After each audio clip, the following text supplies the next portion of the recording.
ہیں جو پنجاب سے تشریف لائے ہیں، جناب فرق سعید گنجی صاحب اور ان کے دوست پروفیسر ربیع حیدر صاحب جو اردو کے استاد ہیں، میں ان کو یہاں میرپور میں آمد پر خوش آمدید کرتا ہوں، اور آپ تمام دوستوں پر بھی شکریہ ادا کرتا ہوں کہ کافی دیر سے بیٹھے ہوئے ہیں۔ آپ کو پتہ ہے کہ میں زیادہ لمبی بات نہیں کرتا، لیکن چونکہ ہمارے دوست پنجاب سے آئے ہیں تو آپ کی اجازت سے دو چار باتیں میں انہیں بتانا چاہتا ہوں، اور پھر شاید تھوڑی بات شاید لمبی ہو جائے، لیکن پہلے میں آپ سے اجازت دے رہا ہوں، لیکن اتنی لمبی نہیں ہوئے گی جتنی ہوئے گی۔ تو سعید گنجی صاحب جو ہیں پنجاب سے تعلق ہے ان کا اور پاکستان کے دانشور ہیں،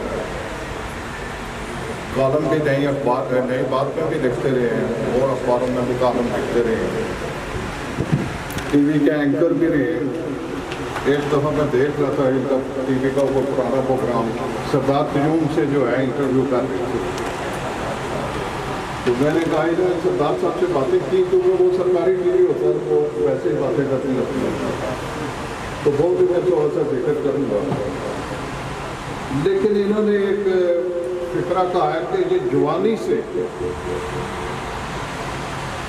ایکٹیوسٹ رہے ہیں، محنت کشوں کے، مزدوروں کے، پیچھے ہوئے طبقات کے۔ تو میں نے جیلانی صاحب سے بات کی تھی کہ میں نے انہیں بتانا کہ ہم اب بھی آپ کو جوان ہی سمجھتے ہیں، اگر 29 سال پہلے یا 40-50 سال پہلے شروع کی تھی تو آپ بھی ہم آپ کو جوان سمجھتے ہیں۔ تو اس سے ایک بات مجھے یاد آتی ہے، وہ میں آپ سے شیئر کرتا ہوں، پھر آگے کچھ باتیں آئیں گی۔ تو جوانی سے مجھے یہ بات یاد آتی ہے کہ ایک آدمی کسی سے سوال کرتا ہے کہ جوانی کیا ہے، یہ ہمارے اسٹوڈنٹ جانتے ہوں گے، اچھا میں وہ چیزیں کرنا بھول گیا، وہ ادھر جوانی میں بعد میں آتا ہوں۔ جو دوست ہمارے نغمان صاحب کے ساتھی آئے ہیں، زین، نغمان، وقاص، وقار، نغمان عارف، وقار عارف، سارے دوستوں کا میں شکریہ ادا کرتا ہوں۔ ویسے مضبوط طور پر سب کا کیا ہے، یہ خصوصی طور پر آئے ہیں اس لیے، اور یہ بھی میں آپ کو کریڈٹ دیتا ہوں کہ آپ کی وجہ سے وہ آپ نے کال کی کہ یہ تو میں نے کہا ہاں یہ تو ہمارے اپنے لڑکے ہیں تو چلے ان کو بلائیں گے، تو چلے وہ سب کا شکریہ۔ تو جوانی پہ بات کرتے ہیں، تو یہ اس سے سوال پوچھا کہ یہ جوانی کیا ہے؟ کوئی بھی انسان جو ہے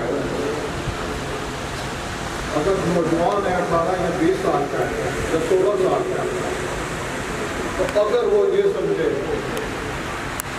کہ یار مجھ سے کچھ کام نہیں ہوتا، کوئی بھی ماں باپ نہیں، پڑھو لکھو کام کرو یا کچھ بھی کام ہوتا، تو وہ اگر کہے کہ میں یہ نہیں کر سکتا، مایوس ہو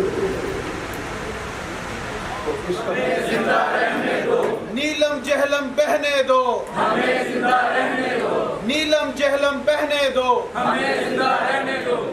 اچھا یہ بات ہوگی۔ اب میں کہتا ہوں کہ یہاں پہ یہ جو منگلہ ڈیم ہے یا اور ڈیم اور جو ہمارے پانی کے ذخائر ہیں، یہاں پر سعید گنجی صاحب تقریباً 3000 میگا واٹ بجلی پیدا ہوتی ہے ایک ساتھ، اور جو ہمارے آزاد کشمیر ہے یہ والا 4500 مربع میل یہ آزاد کشمیر ہے، اس کی ٹوٹل جو ضرورت ہے 350 سے لے کر 400 میگا واٹ کی، تو ہمیں وہ شہباز جا کے بشام میں تقریر کر رہے ہیں کہ آٹا میں پنجاب کے ریٹ پر دوں گا، ہمیں پنجاب سے بجلی یہاں مہنگی ملتی ہے ایک بات، دوسری ہمیں